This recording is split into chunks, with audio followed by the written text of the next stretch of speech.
Question है, निम्न में से सही क्रम क्या है? कह रहा कांग्रेस द्वारा विभाजन की प्रस्ताव की स्वीकृत, यानी कांग्रेस ने कब विभाजन की स्वीकृत प्रदान की। फिर दूसरा कह रहा है माउंट बेटन योजना, यानी लॉर्ड माउंट बेटन योजना कब प्रस्तुत की गई। तीसरा कह रहा है इटली की घोषणा, यानी प्रधानमंत्री क्लीमेंट इटली ने कब घोषणा की। और चौथा है संविधान सभा की पहली बैठक। ठीक है, फिर आंसर 2, 1, 3, 4 कह रहा है, 3, 1, 2, 4 कह रहा है, 2, 4, 3, 1 कह रहा है और उपयुक्त में से कोई नहीं कह रहा। ठीक है, तो देख लीजिए, पहला कह रहा है कांग्रेस द्वारा विभाजन प्रस्ताव की स्वीकृत, यानी कांग्रेस कब जो है विभाजन के प्रस्ताव को स्वीकार करती है, तो उसकी डेट है 14 जून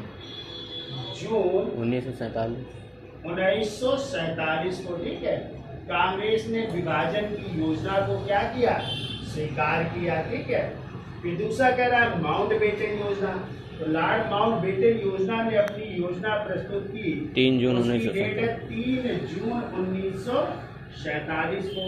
इसी को माउंट बेटन योजना, इसी को जून योजना, या इसी को डिक्की बर्ड योजना, या इसी को बाल्कन प्लान के नाम से भी जानते हैं कि हम जो है भारत को कब 15 अगस्त 1947 को आजाद कर देंगे।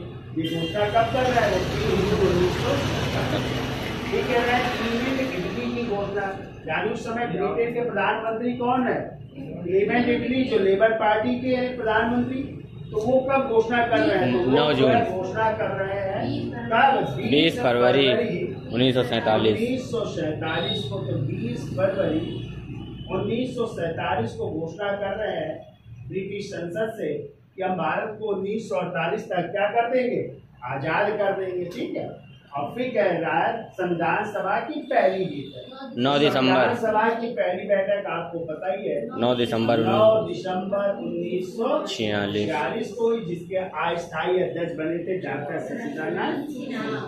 अब देख लो सबसे पहले कौन सी घटना घट रही है, ये तो सबसे पहले ये आ जाएगा, फिर इसके बाद 3 दूसरे नंबर में आ जाएगा, फिर ये हो जाएगा चौथे नंबर। यानी आंसर क्या होना चाहिए, 4, 3, 2, 1 है कोई आंसर? तो कोई आंसर नहीं है जिसमें 4, 3, 2, 1 हो, तो क्या हो जाएगा आंसर, उपयुक्त में से कोई आंसर ही नहीं है। ठीक है।